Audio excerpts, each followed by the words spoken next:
ሰላም ጤና ይስጥልን አድማጭ ተመልካቾቻችን፣ ይህ ሳምንታዊ የኢዜአ ስፖርት የሬዲዮ ፖድካስት ፕሮግራም ነው። በዛሬው ፕሮግራም የሀገር ውስጥ የባህር ማዶ ስፖርታዊ መረጃዎችን ይዘን ቀርበናል። ፕሮግራሙን በመምራት እኔ ሙሴ መለስ አብራችሁ ቆያለሁ። እስከ ፕሮግራም ፍጻሜ መልካም ቆይታ።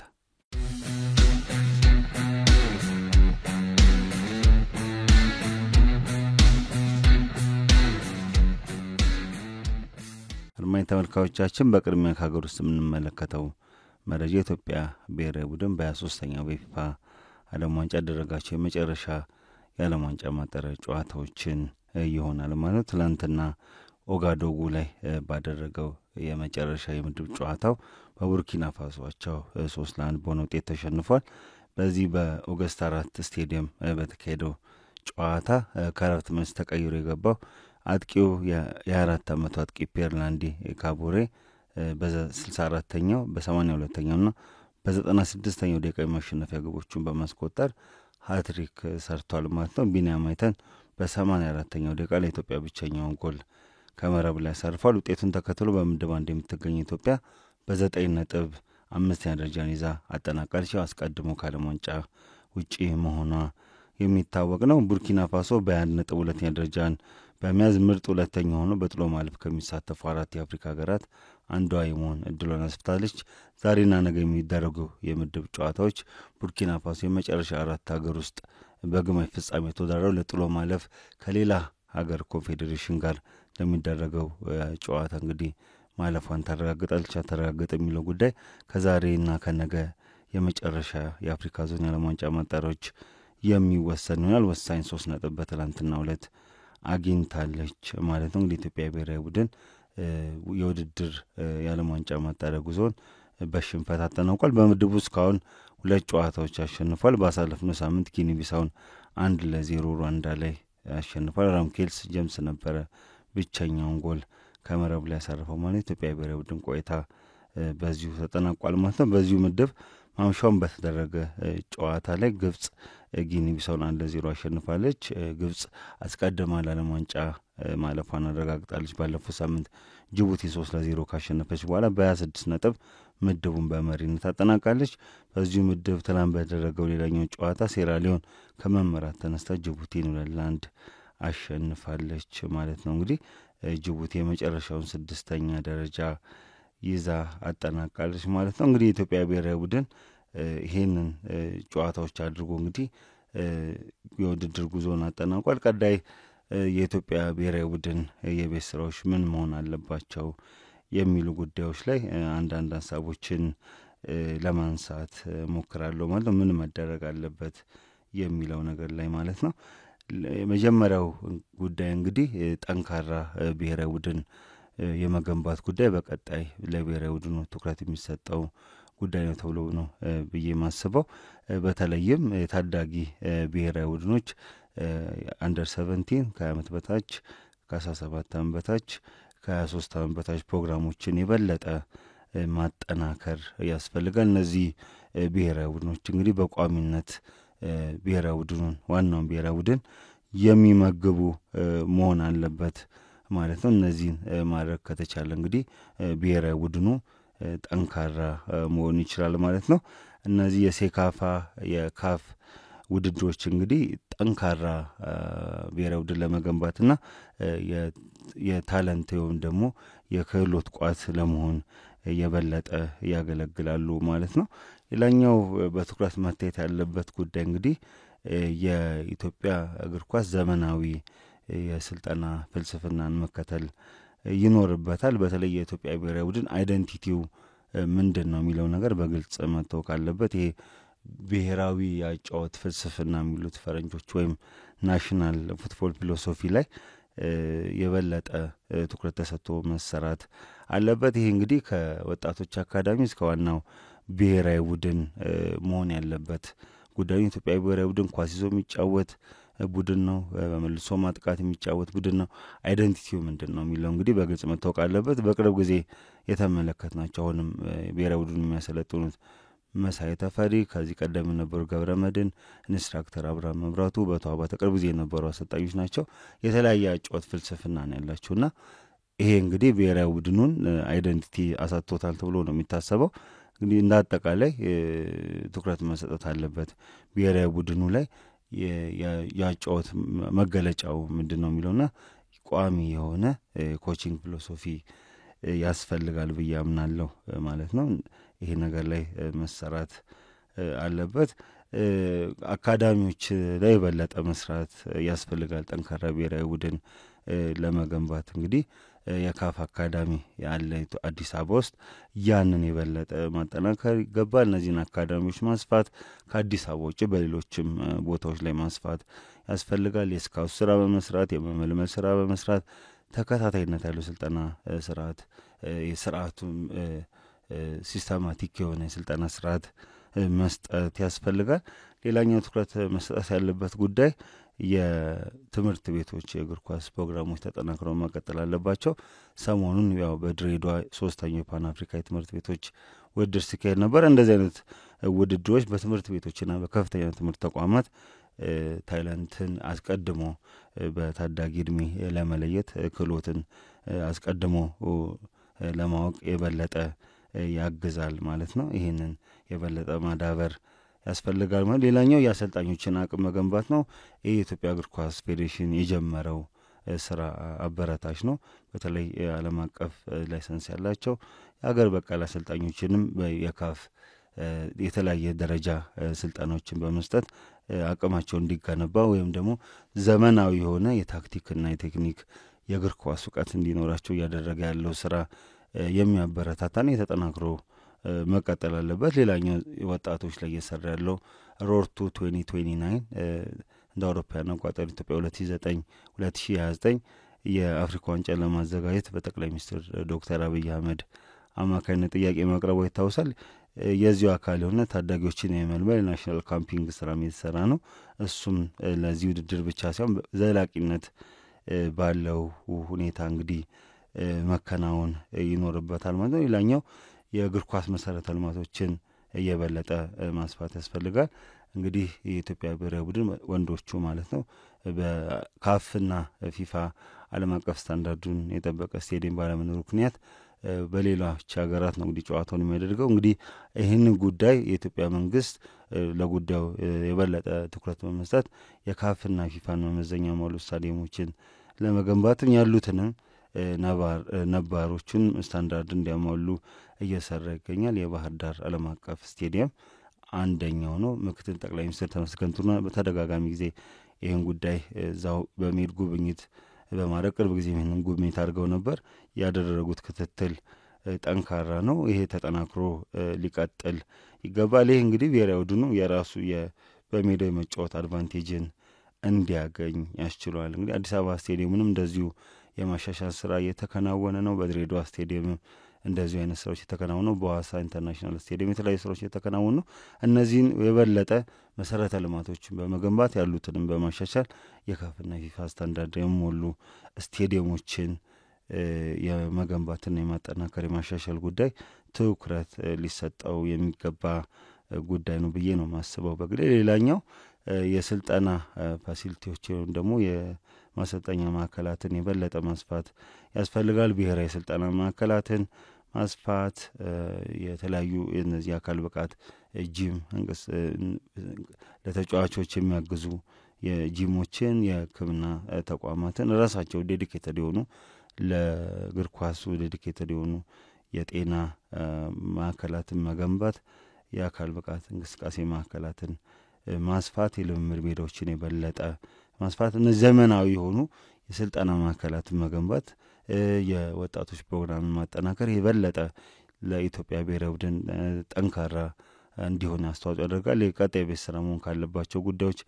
አንዱ ነው። ሌላኛው የሊግ ውድድሮችን ማጠናከር ነው። ኢትዮጵያ ፕሪሚየር ሊግን፣ ኢትዮጵያ ከፍተኛ ሊግ፣ የኢትዮጵያ አንደኛ ሊግ የሚባሉ ውድድሮች ላይ በጣም ጠንካራ ማድረግ ነው።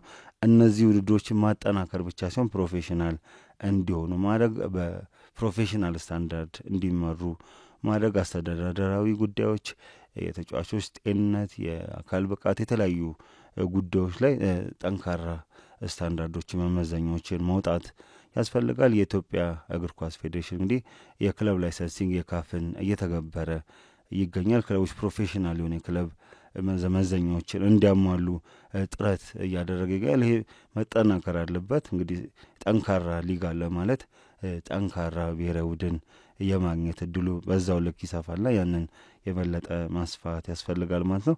ሌላኛው ጠንካራ የዝውውር ስርዓት መዘርጋት ነው። እንግዲህ ፕሮፌሽናል ደረጃውን በጠበቀ ሁኔታ የዝውውር ነገሮችን ማከናወን፣ ይሄም ራሱ እግር ኳሱን ያሳድጋል ማለት ነው። የሀገር በቀል ተጫዋቾች ላይ ብቻ ሳይሆን ውጪ ተጫዋቾችም አመጣጥኖ ለኢትዮጵያ ብሔራዊ ቡድን የሚጠቅሙ ተጫዋቾችን የመመልመል በዝውውር ስርዓቱ ውስጥ እንደዚህ አይነት ተጫዋቾች ቅድሚያ እንዲሰጣቸው ማድረግ፣ ታዳጊ ተጫዋቾች ቅድሚያ መስጠት ያስፈልጋል ከዝውውሩም በተጨማሪ ማለት ነው። እንግዲህ ሌላኛው እንግዲህ የገቢ ማመንጨት አቅምን ማጠናከር ያስፈልጋል። ጠንካራ የሚዲያና የስፖንሰርሺፕ አጋርነቶችን መፈጸም ይገባል። በዚህ ረገድ ኢትዮጵያ እግር ኳስ ፌዴሬሽን የጀመራቸው ስራዎች አሉ። ይሄ በቀጣይነት መቀጠል አለበት። የኢትዮጵያ እግር ኳስ ፌዴሬሽን ዘላቂ የሆነ የፋይናንስ ስርዓት ሊኖረው ይገባል። ቋሚ የሆኑ የገቢ አማራጮች፣ የስፖንሰርሺፕ አማራጮችን መፈለግ ይኖርበታል። ይሄ ለኢትዮጵያ እግር ኳስ እድገት ብቻ ሳይሆን ጠንካራ እግር ኳስ ተቋም እንዲኖር ያግዛል ማለት ነው። ሌላኛው እንግዲህ ጥሩ እንቅስቃሴ ያለበት በኢትዮጵያ እግር ኳስ ውስጥ ይሄ ከስነ ምግብ ጋር ከስፖርት ሳይንሱ ጋር እግር ኳሱን ለመምራት እየተደረገ ያለው ጥረት ይህን ማጠናከር ይገባል። ኢትዮጵያ ስፖርት አካዳሚ በአትሌቲክስም በእግር ኳስም በተለያዩ ስፖርቶች ይህንን ስራዎች ጀምሯል። ከአካል ብቃት ከመልሶ ማገገም ከስነ ምግብ ፕሮግራሞች ጋር የጀመራቸው ስራዎች መጠናከር አለባቸው። ይህ እንግዲህ ብሔራዊ ቡድኑን ከመመገብ አንጻር የራሱ የሆነ አስተዋጽኦ ይኖረዋል ማለት ነው። እንግዲህ ከአእምሮ ጥንካሬ ጋር ብሔራዊ ቡድኑን ጠንካራ አእምሮ ጥንካሬ ከአካል ብቃት ውጭ ጠንካራ አእምሮ ጥንካሬ ሊኖረው ይገባል። ለዚህ ይመስላል ቦናዎች ባለሙያዎች መመደብ ተጫዋቾች አእምሮ ላይ የሚሰራ ጠንካራ የአእምሮ ዝግጁነት እንዲኖራቸው በራስ መተማመናቸው እንዲጨምር፣ በተለይ እነዚህ እንደ ትላንትና አይነት ከፍተኛ ጫና ያለባቸው ጨዋታዎች ላይ በስነ ልቦና ዝግጁ እንዲሆኑ እሱ ላይም ጠንካራ ስራ መስራት ያስፈልጋል ማለት ነው። እንግዲህ ሌላው ያው ቅድም በገንደምዳሜው ለመነካካት እንደሞከርኩት ስትራቴጂካዊ አጋርነቶችን ማጠናከር ይገባል። ቴክኒካል አጋርነቶችን ማጠናከር ይገባል። ኢትዮጵያ እግር ኳስ ፌዴሬሽን ከሞሮኮ አቻው ጋር ከሳውዲ አረቢያ እግር ኳስ ፌዴሬሽን ጋር ስምምነቶችን ፈጽሟል። እነዚህን ስምምነቶችን እንግዲህ ማጠናከር ይገባል ማለት ነው። እነዚህ ስምምነቶች ከስልጠና ማዕከላት ግንባታ ጋር በተያዘ የትሬኒንግ ካምፖችን ከመገንባት ጋር በተያዘ የልምድ ልውውጥ ከማድረግ አኳያ በተያዘ ያሰልጣኞች ስልጠና የታዳጊዎች ስልጠና ላይ የታክቲክ የቴክኒክ ብስለት ላይ እነዚህ አይነት ጉዳዮች ከአቻ የአፍሪካ ሀገራት ጋር ልምድ ለመለወጥ ያስችላል። ከአፍሪካ ብቻ ሳይሆን ከሌሎች ከተቀረው ዓለም ጋር ያለውን ትብብር ለማጠናከርና ጋፖችን ለመምላት ያስችላል። እንደዚህ አይነት ስትራቴጂካዊ ፓርትነርሺፕ ማለት ነው። እነዚህ ላይ የበለጠ መስራት ያስፈልጋል። ሌላኛው ትውልድ የኢትዮጵያን ተጫዋቾች ላይ የስካውቲንግ ስራ መስራት ይገባል። ያው በኢትዮጵያ ሕግ ጥምር ዜግነት ያላቸው ተጫዋቾች በዋናው ብሔራዊ ቡድን የመጫወት እድላቸው ጠባብ ነው። ምክንያቱም በሕገ መንግስቱም እንደተቀመጠው የኢትዮጵያ ዜግነት ያዘው ጥምር ዜግነት ያዘው አንዱን የኢትዮጵያን ዜግነት ብቻ ነው እንዲህ የሚፈቀድለት። እነዚህ ነገሮች ላይ አንዳንድ የአሰራር ማሻሻዎችን ለማድረግ ጥረቶች እንዳሉ የኢትዮጵያ እግር ኳስ ፌዴሬሽን የገለጸ ይገኛል። እነዛ ላይ መስራት በአውሮፓ ደረጃ በሰሜን አሜሪካ ደረጃ እነዚህ አይነት ታለንት ያላቸው በተለያዩ ሊጎች የምንመለከታቸው ትውልደ ኢትዮጵያን ተጫዋቾች ወደ ኢትዮጵያ ብሔራዊ ቡድን እንዲመጡ የተጀመሩ ስራዎችን እንደዚሁ ማጠናከር ይገባል ማለት ነው። በአጭር ጊዜ እንግዲህ አሁን የዚህኛው እንግዲህ ዓለም ዋንጫ ኢትዮጵያ መሳተፍ አልቻለችም። በቀጣይ በሚኖረው የ2027 የአፍሪካ ዋንጫ ማጣሪያ ላይ ለመሳተፍ ከወዲሁ ጠንካራ ዝግጅት ማድረግ ያስፈልጋል። በ2028 የሚካሄደው የብሔራዊ የካፍ የብሔራዊ ሻምፒዮንሺፕ ወይም ቻን በሀገር በቀል ተጫዋቾች የሚደረጉ ውድድር ላይ ለመሳተፍ ከወዲሁ መስራት ያስፈልጋል ማለት ነው። እንግዲህ በደጋፊ ዘንድ በኢትዮጵያ ብሔራዊ ቡድን ላይ ራስ መተማመን እምነት እንዲኖረው እንግዲህ መስራት ያስፈልጋል ማለት ነው። እነዚህን የአጭር ጊዜና የረጅም ጊዜ መካከለኛ ጊዜ እቅዶችን በመተለም እንግዲህ ጠንካራ ብሔራዊ ቡድን ለመገንባት መስራት ያስፈልጋል። የስራ የኢትዮጵያ እግር ኳስ ፌዴሬሽን ስራ ብቻ አይደለም፣ ሌሎች ባለድርሻ አካላትም ስራ ይጠበቃል። በጋራ እነዚህን ስራዎች ማከናወን ይጠበቅባቸዋል ማለት ነው። እንግዲህ የኢትዮጵያ ብሔራዊ ቡድን ቀጣይ ምን ይመስላል የሚለው ነገር የአሰልጣኙን ቆይታ እንደዚሁ መነጋገሪያ የሆነ ነው። መሳይ ተፈሪ ከአገር ቤት ከእነዚህ የማጣሪያ ጨዋታዎች በፊት በሰጡት አስተያየት እንግዲህ በአሰልጣኝነት ይቆያሉ ተብሎ ተጠይቀው ነበረ።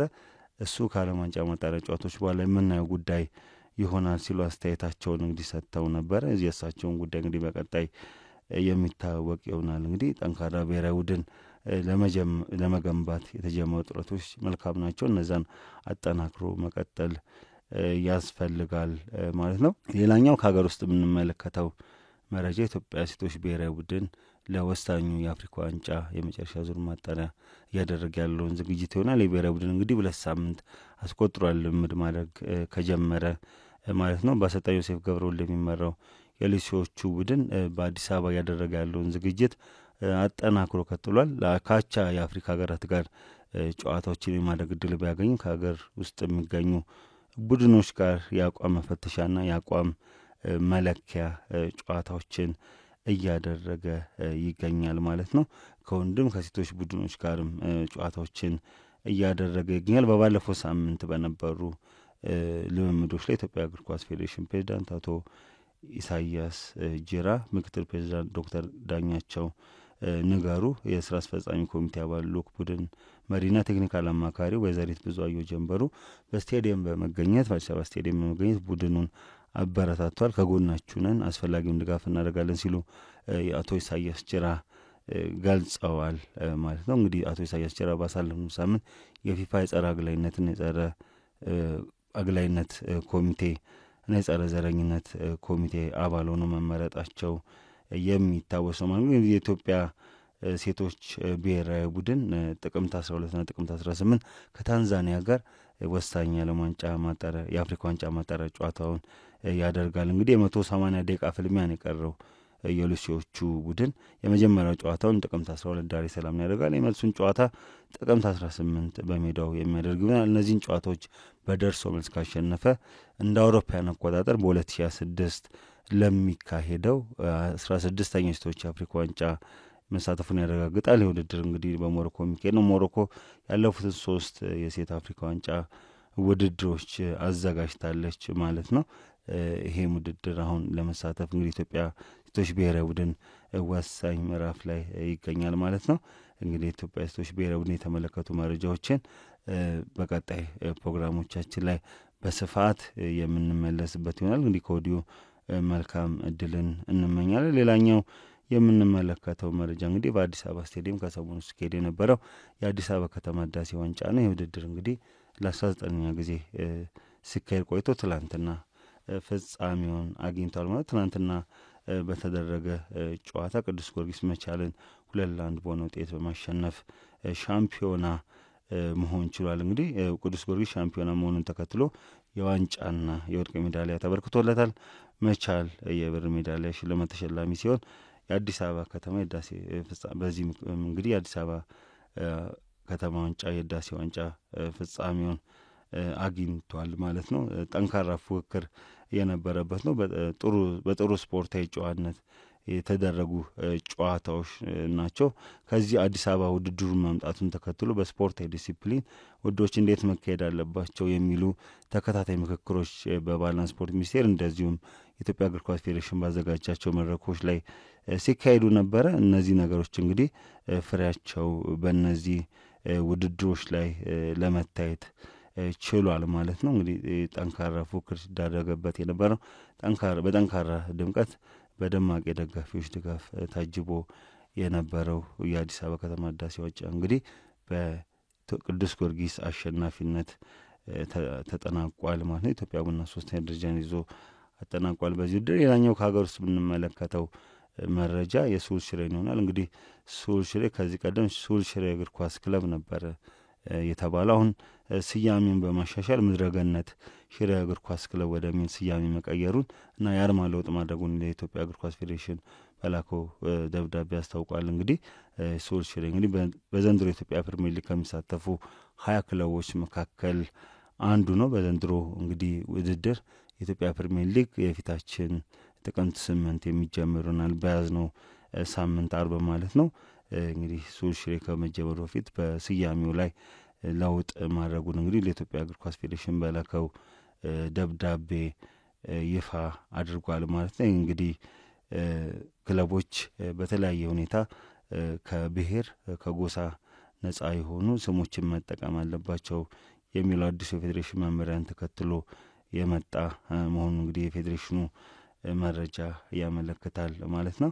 ሌላኛው የምንመለከተው መረጃ እንግዲህ የአትሌቲክስ መረጃ ይሆናል። የቺካጎ ማራቶን እንግዲህ ባሳለፍነው ሳምንት መጨረሻ ተከናውኗል። እንግዲህ በዚህ ውድድር ላይ በሴቶች ውድድር ኢትዮጵያ እንግዲህ ድል ቀንቷታል ማለት ነው። በዚህ ውድድር ላይ ኢትዮጵያዊቷ ፈይሳ አሸንፋለች። 2 ሰዓት ከ14 ደቂቃ ከ56 ሴኮንድ በመግባት አሸንፋለች። የግል ምርጥ ሰዓቷንም አሻሽላለች ማለት ነው። በወንዶች ውድድር እንግዲህ ጓንዳዩ ጃኮብ ኬፕሊሞ 2 ሰዓት ከ2 ደቂቃ ከ23 ሴኮንድ በመግባት እንግዲህ አሸንፏል። ሁለት በማራቶን እንግዲህ ሁለተኛ ድሉን ማስመዝገብ ችሏል ማለት ነው። የግማሽ ማራቶን ያለውን ክብረ ወሰን ባለቤት ነው እንግዲህ ዩጋንዳው ጃኮብ ኬፕሊሞ እንግዲህ በማራቶንም ድል ማስመዝገብ ችሏል ማለት ነው። በሴቶቹ እንግዲህ ኢትዮጵያ ድል ቀንቷታል ማለት ነው። የመጨረሻ ድንቅ ብቃቷን በመጠቀም ነው እንግዲህ ሀዊ ፈይሳ ድል ማድረግ የቻለችው። ስሜቷን እንግዲህ በእንባ ስትገልጽ ለመመልከት ችለናል። በውድድሩ ላይ እንግዲህ ጥሩ መልካም የሚባል ውጤት አስመዝግባለች ማለት ነው።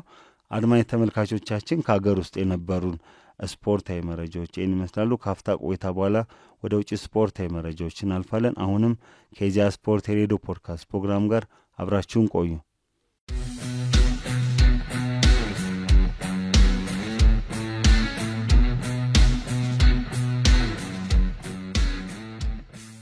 ተመልሰናል። አድማጭ ተመልካቾቻችን ከውጭ የምንመለከተው እንግዲህ በ23ኛው የፊፋ ዓለም ዋንጫ በአፍሪካ ዞኖች ይደረጋሉ የመጨረሻ ወሳኝ ዓለም ዋንጫ ማጣሪያ ጨዋታዎችን ነው። እንግዲህ እንደ አውሮፓውያን አቆጣጠር በ2026 በአሜሪካ ካናዳና ሜክሲኮ ጣምራ አዘጋጅነት የሚደረገው የፊፋ ዓለም ዋንጫ ውድድር 48 ሀገራት በውድድሩ ታሪክ ለመጀመሪያ ጊዜ ይሳተፋሉ። አፍሪካም በታሪኳ ለመጀመሪያ ጊዜ 9 ሀገራትን በቀጥታ ታሳትፋለች።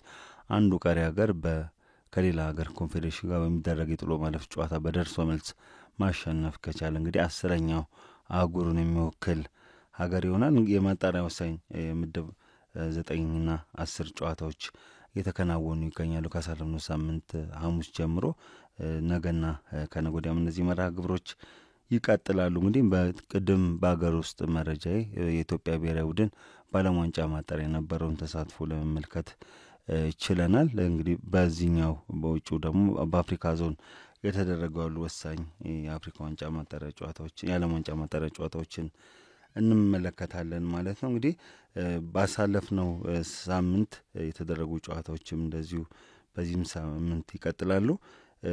ትላንትና በተደረገ ጨዋታ በምድብ 9 ጋና ኮሞሮስን አሸንፋለች ማለት ውጤት ተከትሎ ጋና ለዓለም ዋንጫ ያለፈች 5ኛ የአፍሪካ ሀገር መሆን ችላለች ማለት ነው። ሞሮኮ፣ ቱኒዚያ፣ ግብጽና አልጄሪያ አስቀድመው ለአፍሪካ ዋንጫ አልፎ ነበር። እንግዲህ ጋና ትላንትና ኮሞሮስን ማሸነፏን ተከትሎ 5ኛዋ ሀገር ሆናለች። ጋና እንግዲህ ለዓለም ዋንጫ ስትሳተፍ የሆኑ ለ5ኛ ጊዜ ነው። ትልቅ የሚባል ስኬት ነው።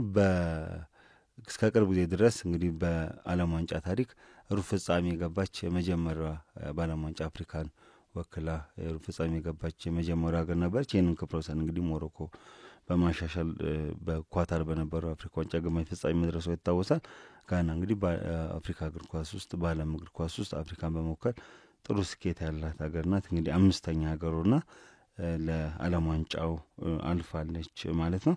ሌሎች ጨዋታዎችን ስንመለከት እንግዲህ በምድብ 5 ዛምቢያ ከኒጀር ባደረጉት ጨዋታ ኒጀር 1-0 በሆነ ውጤት አሸንፋለች። የትላንትና የተደረገ ጨዋታ ነው። ጋና ባለችበት ምድብ በተደረጉ ሌሎች ጨዋታዎች ቻድና ማዕከላዊ አፍሪካ ሪፐብሊክ ባደረጉት ጨዋታ ማዕከላዊ አፍሪካ ሪፐብሊክ ቻድን 3-2 በሆነ ውጤት አሸንፋለች። ማሊ ማዳጋስካርን 4-1 በሆነ ሰፊ የግብ ልዩነት አሸንፋለች ማለት ነው። በምድብ 2 የተደረጉ ጨዋታዎችን ስንመለከት እነዚህ አርብ የተደረጉ ጨዋታዎች ናቸው። ሴኔጋልና ደቡብ ሱዳን ባደረጉት ጨዋታ ሴኔጋል 5-0 በሆነ ውጤት አሸንፋል፣ ሰፊ ግብ ልዩነት። ሱዳንና ሞሪሸስ ያደረጉት ጨዋታ ያለምንም ግባቸው ውጤት ተጠናቋል።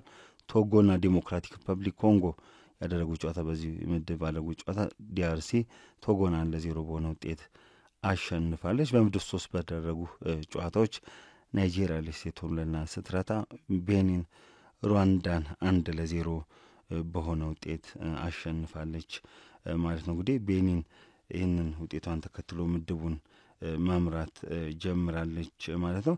ሌላኛው እንግዲህ በምድብ 6 የተደረገው ጨዋታ ነው። ጋቦንና ጋምቢያ ባደረጉት ጨዋታ ጋቦን 4-3 በሆነ ውጤት አሸንፋለች። በዚህ ጨዋታ እንግዲህ ፒየር ኤሜሪክ ኦባሜያንግ 4 ግቦች አስቆጥሯል። በምድብ 3 በሌላኛው ጨዋታ እንግዲህ ዚምባብዌና ደቡብ አፍሪካ ያለምንም ግብ አቻ ተለያይቷል ማለት ነው። ደቡብ አፍሪካ እንግዲህ በቅርብ ጊዜ በነበራት የዓለም ዋንጫ ማጣሪያ ላይ ተገቢ ያልሆነ ተጫዋች በማሰለፏ 3 ነጥብ ተቀንሶባታል በፊፋ። ይህን ተከትሎ እንግዲህ ደረጃዋ ዝቅ ብሏል። አርብ ዕለትም ከዚምባብዌ ጋር ከሜዳ ውጭ ባደረገችው ጨዋታ ነጥብ መጣሏን ተከትሎ ደረጃዋ ዝቅ ብሏል። በዚህ ጨዋታ ላይ ከዚምባብዌም ከደቡብ አፍሪካም አንዳንድ ተጫዋቾች በቀይ ካርድ ከሜዳ የተሰናበቱበትን ሁኔታ ለመመልከት ችለናል። በምድብ 7 ሳውቶሜን ፕሪንሲፔና ቱኒዚያ ባደረጉት ጨዋታ ቱኒዚያ 6-0 አሸንፋለች። ቱኒዚያ እንግዲህ አስቀድሞ ለዓለም ዋንጫ ማለፋቸውን ካረጋገጡ ሀገራት መካከል አንዷ ናት ማለት ነው። እንግዲህ ይሄ ወሳኝ የሚባል ውጤት ነው ለቱኒዚያ። ሌላኛው እንግዲህ በምድብ 3 ያሉ ውጤቶችን ተከትሎ ያለው የደረጃ ሰንጠረዥ ስንመለከት ቤኒን 17 ነጥብ ይዛለች፣ ደቡብ አፍሪካ 15 ነጥብ ይዛለች፣ ናይጄሪያ 14 ነጥብ ይዛለች። እንግዲህ ቤኒን ባልተጠበቀ ሁኔታ የደቡብ አፍሪካን የ3 ነጥብ ቅነሳ ተከትሎ እንግዲህ አድቫንቴጁን ጥቅሙን ያገኘች ሀገር ሆናለች። ናይጄሪያ 14 ነጥብ ይዛ 3ኛ ደረጃ ነች፣ ደቡብ አፍሪካ 15 ነጥብ ይዛለች።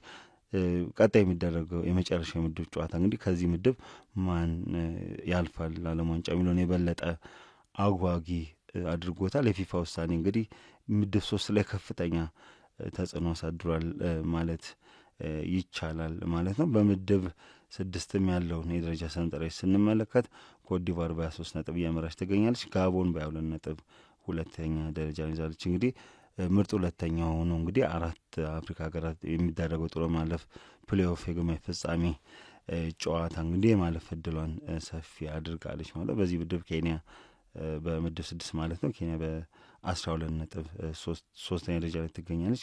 ጋምቢያ በ10 ነጥብ 4ኛ ደረጃን ይዛ ትገኛለች ማለት ነው።